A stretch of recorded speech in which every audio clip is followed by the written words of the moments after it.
कभी कभी विचित्र फोन आते हैं आदमी के पास।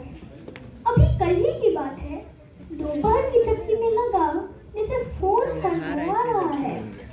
मैंने चौंका उठाया और पाया दूसरी तरफ पिता की आवाज है, वही जो चले गए थे दुनिया से 3 साल पहले।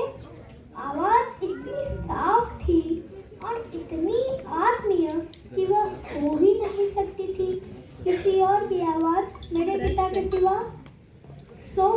मुझे लगा वे कह रहे हैं, रात भर बुरी बुरी खबरें आती रही गुजरात से, जाओ और पूछ आओ इब्राहिम मियाँ का हालचाल।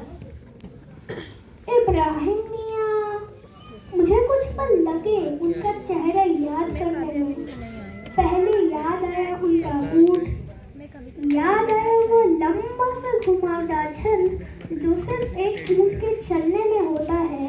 फिर याद आए बच्चे जो दौड़ पड़ते थे ऊँट के पीछे पीछे और पूछते थे इब्राहिम मियाँ से एक अद्भुत सवाल, इब्राहिम मियाँ, क्या आपका ऊँट हुक्का पीता है? और सोच में पड़ जाता था मैं कि ऊँट का वाला हुक्के से क्या काम। फिर मेरा मन कहता था कहीं ना कुछ है जरूर, जिसे रेणु से भाषा उधार लेकर कहूँ तो ऊँट से घटा दो वो शाही हुक्के की तरह दिखेगा, हुक्के में जोड़ दो तो वो लगेगा ऊँट की तरह।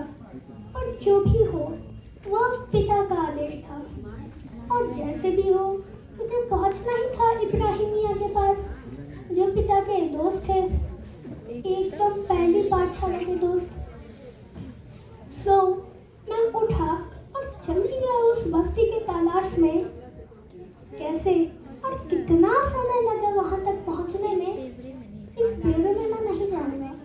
मकसद यह कि कैसे कैसे पहुंच ही गया उस छोटी सी बस्ती के उस उसारे के सामने, जहां सबसे पहले एक नीला मिला जो इस कठिन समय में भी उछल रहा था बाहर।